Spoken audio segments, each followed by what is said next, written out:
له ومن يضلل فلا هادي له أشهد أن لا إله إلا الله وحده لا شريك له وأشهد أن محمدا عبده ورسوله وبعد. Kita sampai nama. Apa saja nama yang disematkan kepada Ahlus Sunnah? Kemarin kita bahas dua pengertian.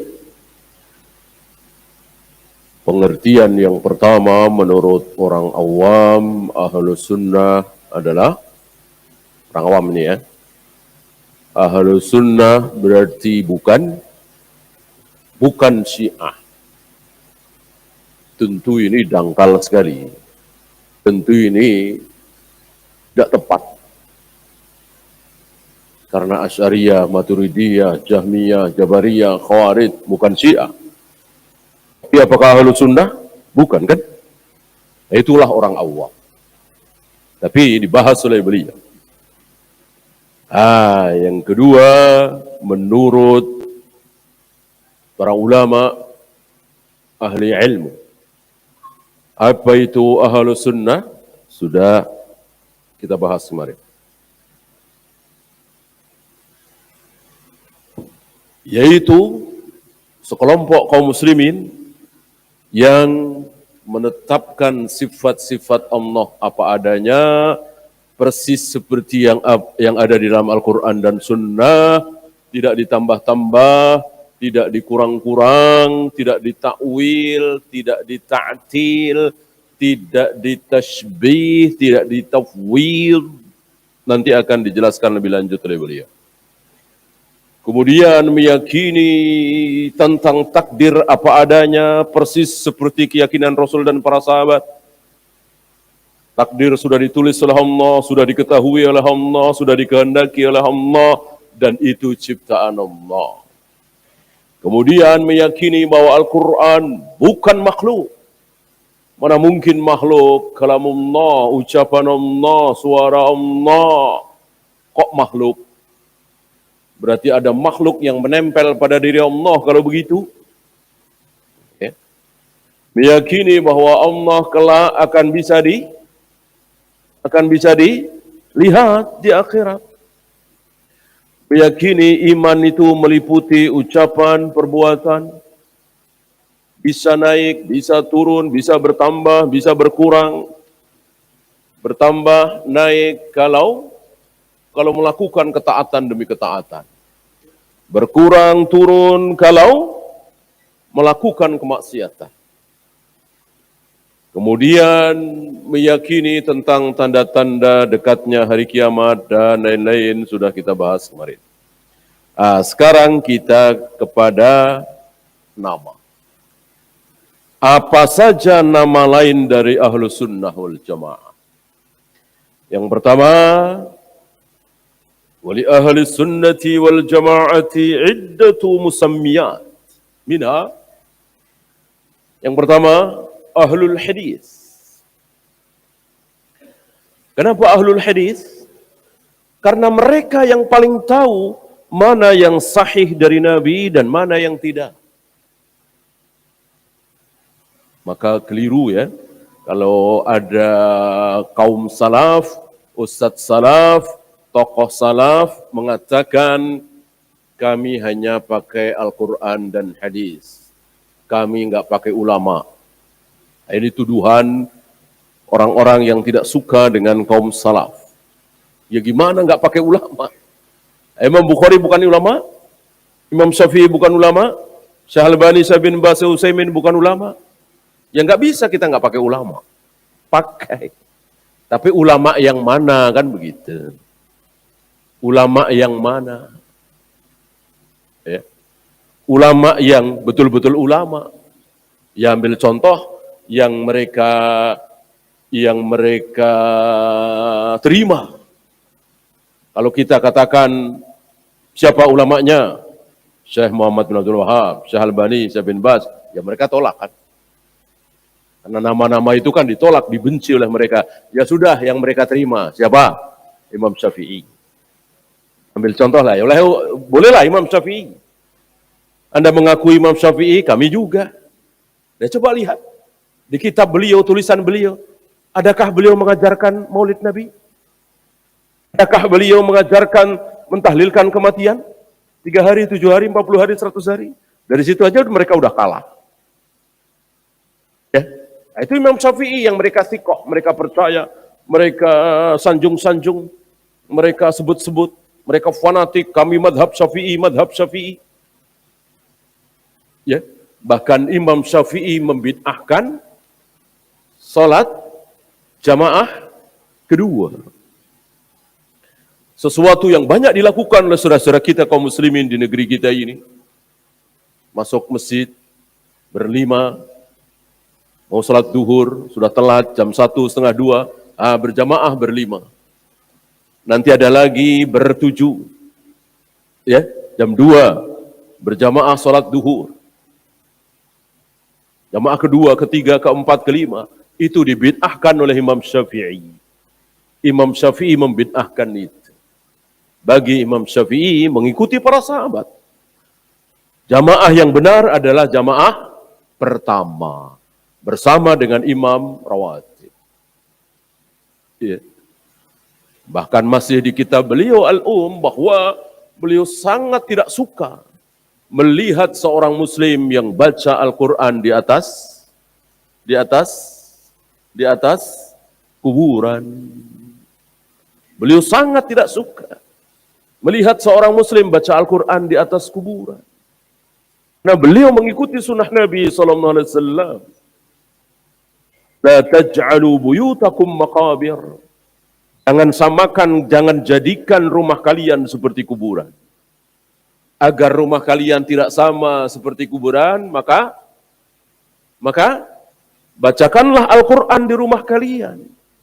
Ini menunjukkan bahwa kalau di rumah tidak dibacakan Al-Quran, berarti seperti kuburan. Berarti di kuburan nggak ada baca Al-Quran. Hari ini sebagian kaum kita dibalik. Di rumah malas baca Al-Quran, begitu ke kuburan malah baca Al-Quran. Innalillahi wa inna ilaihi raji'un. Ya. Nah, dari merekalah, dari ahlul hadis lah kita tahu. Oh, ternyata hadis mengazani bayi dhaif. Dari mereka kan kita tahu. Antum nggak tahu apa-apa tentang hadis, saya juga nggak tahu apa-apa tentang hadis. Yang berilmu tentang hadis siapa? Syekh Albani misalnya, Syekh bin Baz misalnya, Syekh Utsaimin misalnya. Kita sikoh dengan mereka. Mereka ahlul hadis. Mereka belajar hadis. Ya.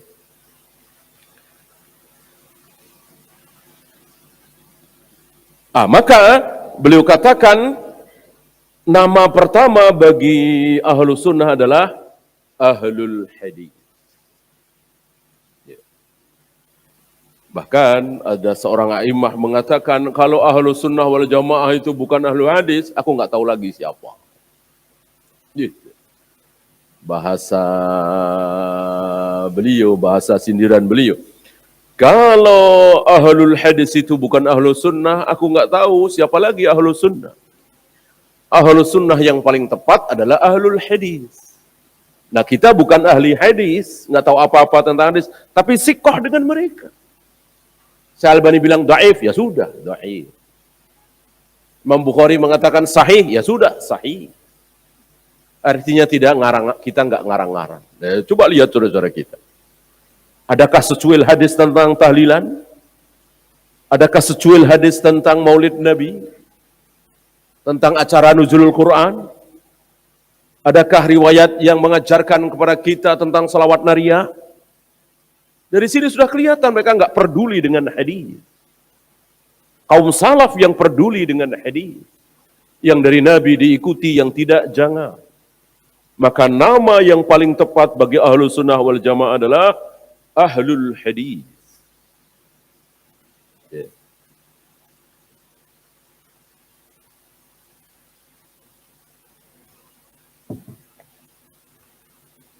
Yang kedua, al-firqatun najiyah.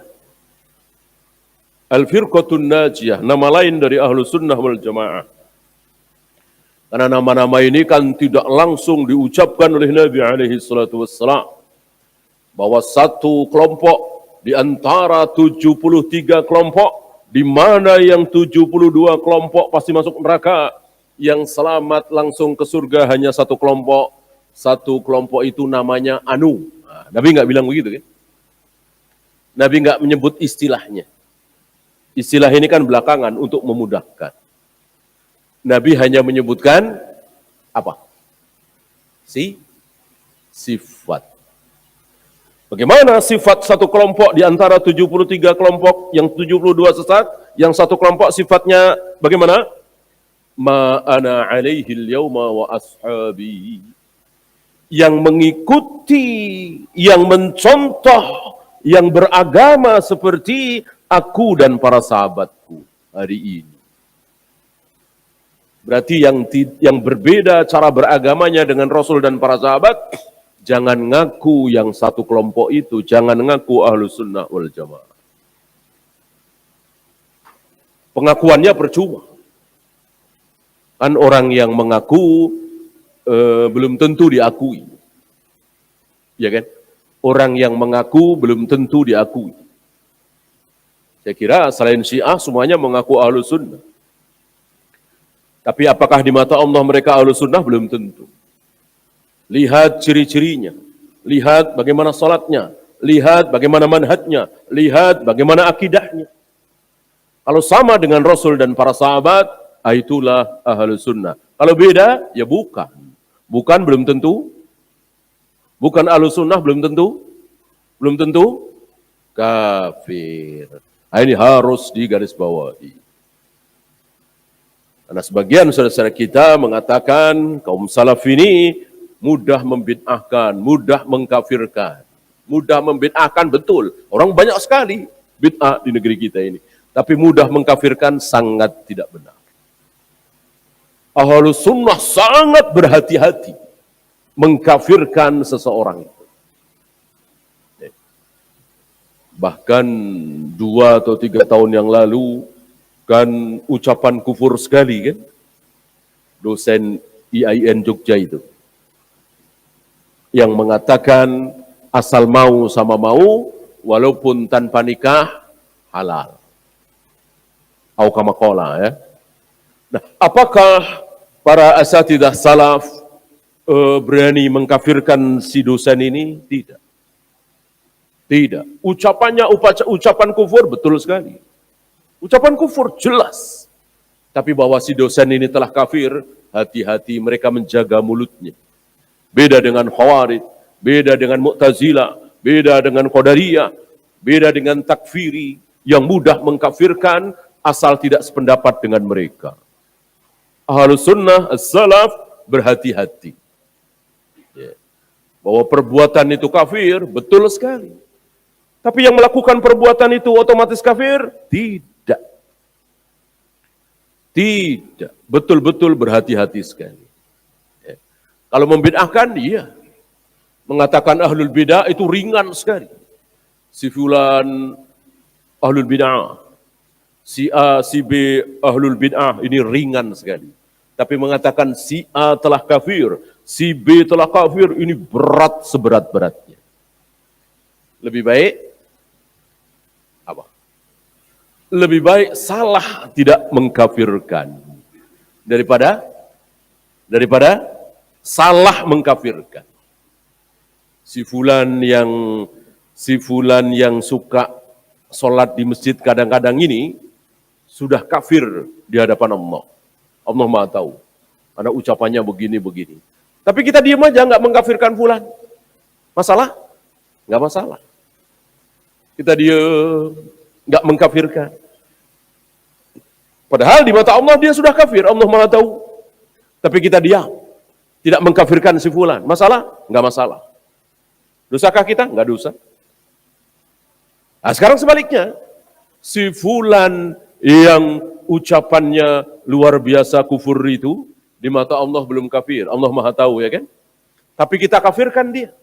Oh si A telah kafir, oh si B telah kafir. Masalah? Masalah buat kita? Masalah apa tidak? Masalah besar. Masalah besar apa? Apa? Kita sendiri yang kafir. Waliyadzubillah. Naudzubillah min dzalik. Ya. Barang siapa yang mengatakan kepada saudaranya, ya kafir. Barang siapa yang menuduh orang lain kafir, padahal di mata Allah belum kafir, maka dia sendiri yang kafir, yang menuduh itulah yang kafir. Maka hati-hati. Ini faham ahlu sunnah. Beda dengan khawarij. Dikit-dikit kafir, dikit-dikit kafir, dikit-dikit kafir. Ada tokoh dunia. Alhamdulillah sekarang sudah nggak ada ya. Yang kitabnya banyak dibaca oleh sebagian saudara-saudara kita di negeri kita ini. Yang mudah sekali mengkafirkan sesama muslim. Dan beliau menulis kitab tafsir besar. Fi Dilalil Quran, terkenal sekali. Ya. Itu bisa baca di tafsiran beliau di surat Al-Ikhlas. Kemudian di surat Al-Maidah, "Wa man lam yakum bima anzalallahu fa ulaika humul kafirun." Barang siapa yang tidak berhukum dengan hukum Allah, maka dia kafir. Wah, dari situ dia kafirkan seluruh negeri di muka bumi, hatta Saudi. Dikafirkan oleh dia. Termasuk muadzin-muadzin yang lantang meneriakkan asyhadu an la ilaha illallah, kafir. Luar biasa. Manhaj takfiri. Dan sayang tulisannya banyak digandrungi oleh sebagian anak-anak muda. Sayyid Qutb. Ya. Luar biasa. Tokoh takfiri dunia. Diikuti oleh sebagian anak-anak muda di negeri kita ini. Salah dikit kafir. Salah dikit kafir. Dan sudah menunjuk orang. Ya. Dan sudah disebut nama-nama itu. Dari zaman Soeharto. Ucapan Soeharto kafir. Wow, sudah menjadi ucapan mereka. Ya, Amin Rais kafir, ini kafir, ini kafir. Ini ucapan yang keluar dari mulut mereka. Adapun ahlu sunnah salaf tidak. Tidak mengobral kata-kata kafir itu. Karena sangat-sangat berbahaya.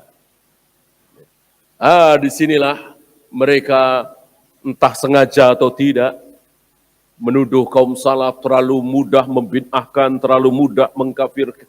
Enggak benar, kalau mengkafirkan itu enggak benar. Berat sekali. Karena mengkafirkan itu percuma kalau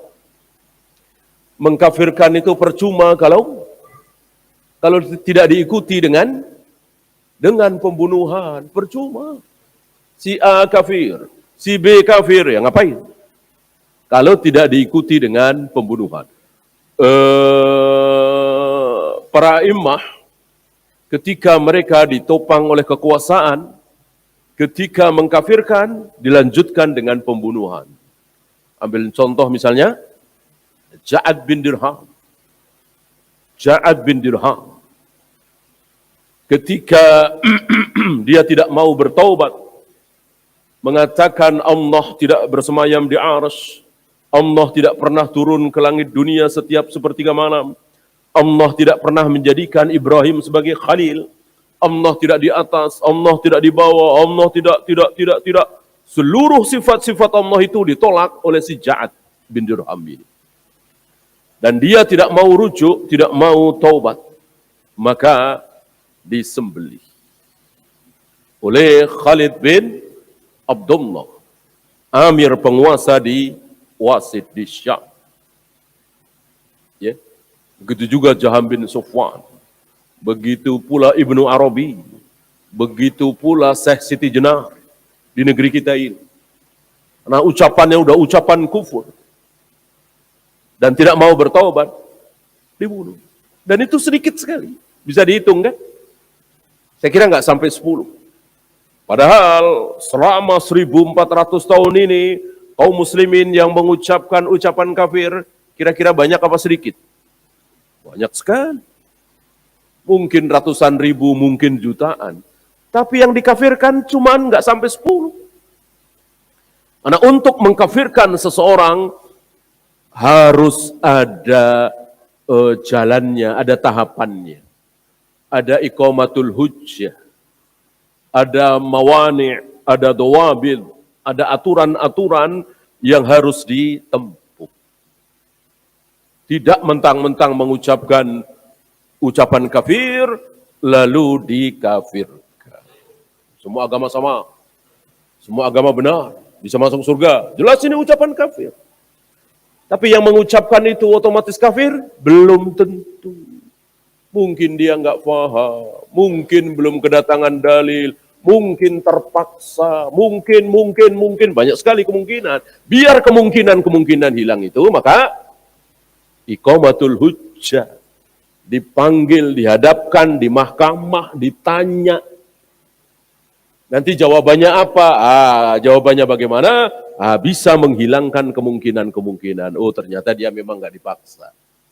Oh, hujah sudah datang, orang barusan disampaikan ayatnya, hadisnya, tapi dia nolak. Dan dia lebih memilih mati daripada bertaubat. Daripada mencabut ucapannya, lebih baik dihukum mati seperti Ja'ad tadi. Ya sudah, dibunuh. Dan tidak disolati. Dan tidak dikubur di pekuburan kaum muslimin, dan dinyatakan kafir di hadapan kaum muslimin. Baru. Maka hampir-hampir itu tidak mungkin di negeri kita ini. Maka sudah, stop lisan kita, tahan lisan kita. Tidak usah mengkafirkan siapapun. Kafirkanlah ucapannya, perbuatannya. Ya.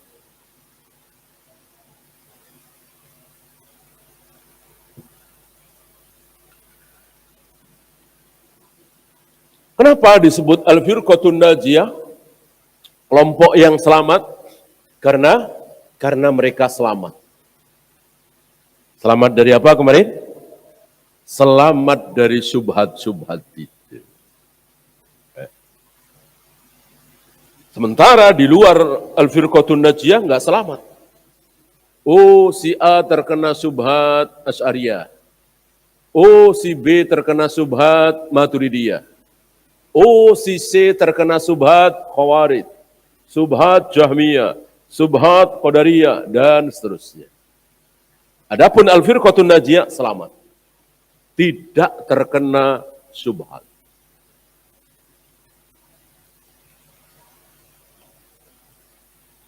Bukan selamat badannya, bukan selamat hartanya, bukan. Kalau hartanya, badannya, bahkan nyawanya enggak dijamin. Berapa banyak ahlus sunnah yang mati di tangan ahlul bid'ah?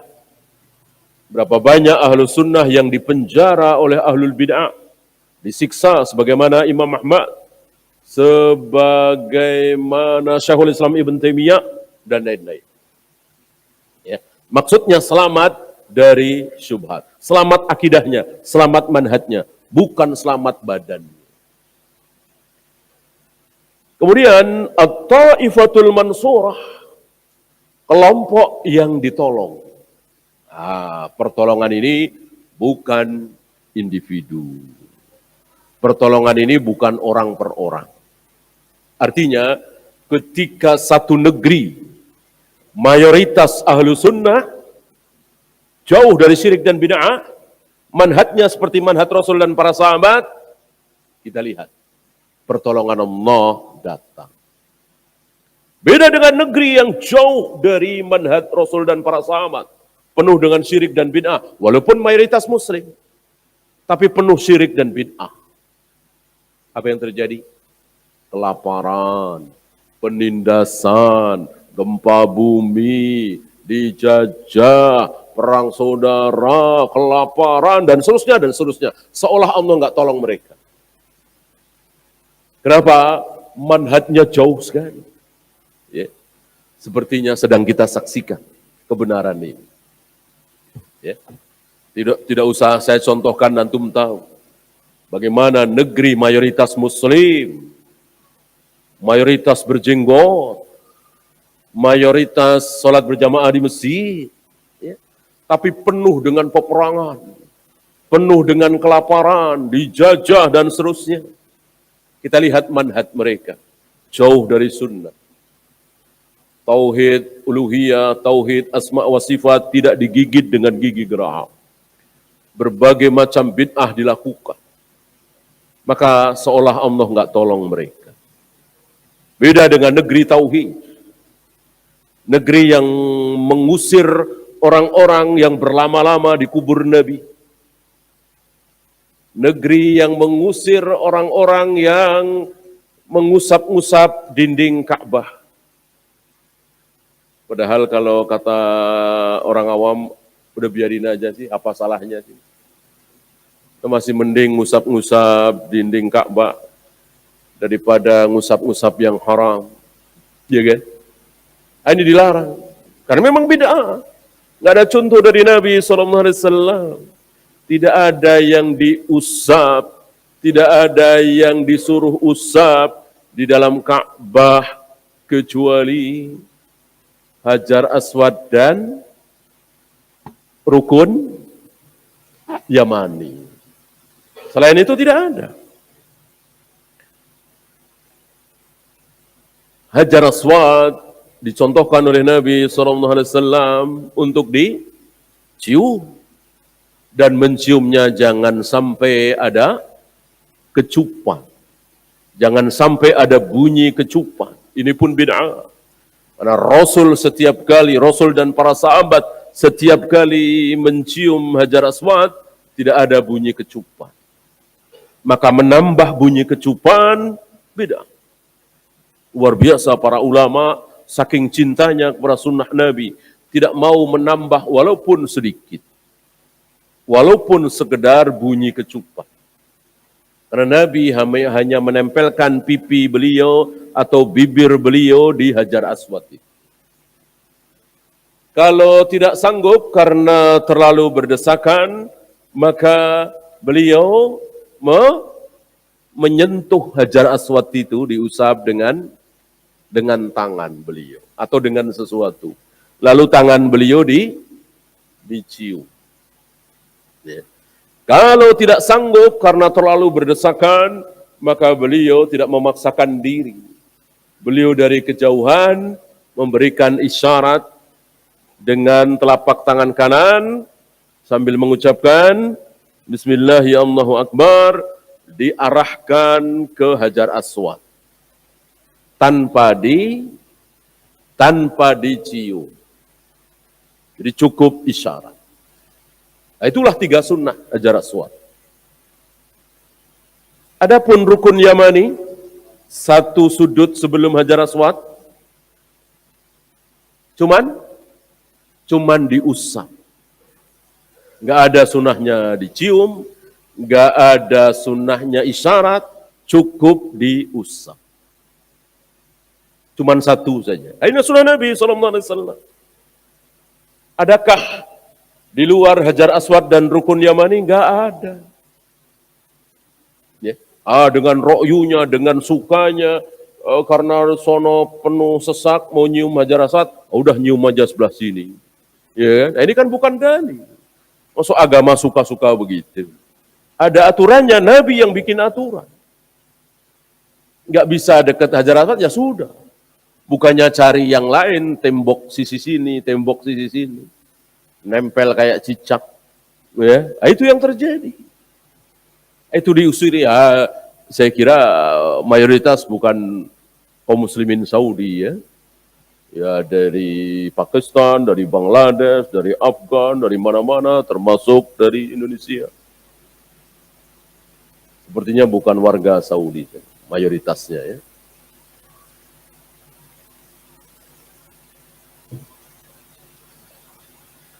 Sama dengan melempar 3 jumrah. Tanggal 11, 12, 13.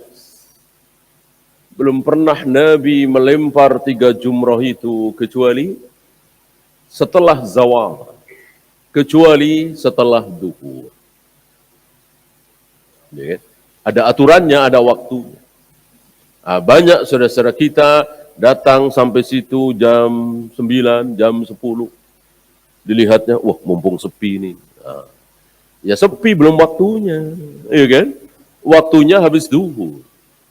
Nah sayang sebagian tokoh di negeri kita ini membolehkan, itu afdoliyah saja.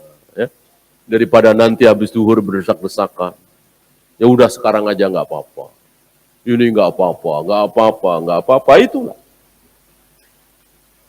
Dalil tidak digigit dengan gigi geraham. Ini ibadah harus mengikuti qala Allah wa qala Rasul. Ya. Disinilah makna at-taifatul mansurah. Kelompok yang selalu ditolong oleh Allah dan pertolongan itu sedang kita saksikan. Diawali dari para sahabat, kemudian tabi'in, atba'ut tabi'in. Adakah pertolongan Allah untuk para sahabat, tabi'in, atba'ut tabi'in? Jelas sekali. Pertolongan yang sangat-sangat nyata. Ya. Bagaimana mereka cuman kira-kira 2.000 lebih dikit, nggak sampai 3.000, tapi ditolong oleh Allah menghadapi pasukan Romawi yang ratusan ribu, kayak apa itu? Tapi ditolong oleh Allah. Walaupun akhirnya pasukan itu dibawa pulang oleh Khalid bin Walid, dan Khalid bin Walid tidak dicela oleh Nabi, malah dipuji, bahkan diberikan gelar Saifun min suyufillah. Khalid adalah satu pedang di antara pedang-pedang Allah. Beliau tidak menyalahkan Khalid bin Walid, kenapa engkau mundur dari peperangan? Dari sini keluar hukum bahwa mundur dari peperangan boleh, asal perintah komandan pasukan, pemimpin. Yang tidak boleh itu mundur sendiri-sendiri. Ini haram. Kalau yang memerintahkan mundur adalah komandan pasukan, pemimpin, maka itu boleh. Dan antum tahu pasukan Romawi yang jumlahnya ratusan ribu itu, ketika tahu bahwa pasukan kaum muslimin mundur, mereka senang sekali. Dan gak mau ngejar. Ya, membuktikan bahwa mereka itu kewalahan menghadapi pasukan kaum muslimin yang gak sampai 3.000 orang.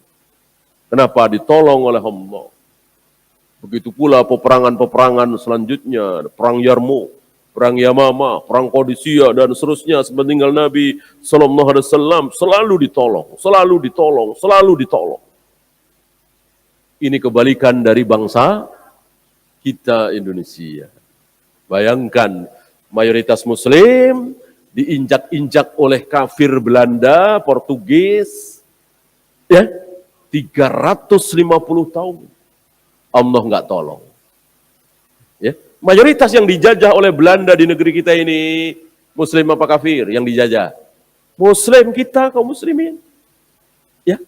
Kakek-kakek kita, buyut-buyut kita dulu, Muslim. Dijajah oleh Belanda 350 tahun. Allah nggak tolong. Coba kalau Allah mau tolong, selesai. Ya. Kalau Allah tolong bangsa Indonesia melawan si kafir Belanda, selesai. Mungkin nggak sampai setahun, mungkin nggak sampai sebulan. Kenapa sampai 350 tahun? Karena Allah nggak tolong. Kenapa Allah nggak tolong? Ya gimana Allah mau tolong? Kaum muslimin tidak menolong agama Allah, tidak mentauhidkan Allah, malah berbuat syirik, kuburan-kuburan keramat laris, dukun-dukun, jimat-jimat luar biasa hari itu, bahkan sampai hari ini. Mudah-mudahan berkurang. Hari itu luar biasa. Yang syirik, yang bid'ah luar biasa di negeri ini. Negeri kaum muslimin. Tapi penuh dengan syirik dan bid'ah. Maka Allah nggak tolong. Maka tepat sekali istilah ini. Ya, at-taifatul mansurah. Kelompok yang ditolong oleh Allah. Maka betul-betul Allah menolong. Ya. Bagaimana pertolongan Allah kepada Salahuddin Al-Ayyubi? Bagaimana pertolongan Allah terhadap Muhammad Al-Fatih? Ya. Adapun yang kita alami, yang kita saksikan, seolah Allah membiarkan. Tidak ada pertolongan. Nah, kita harus mengakui. Kita jauh dari tauhid. Kita jauh dari sunnah yang ada penuh dengan syirik dan bid'ah. Intan surullah yansurkum. Tidak mungkin Allah akan menolong kalian kalau kalian tidak menolong agama Allah. Ya, silakan azan dulu. Wassallallahu ala Muhammadin sallallahu alaihi wasallam. Wa akhiru da'wana alhamdulillahi rabbil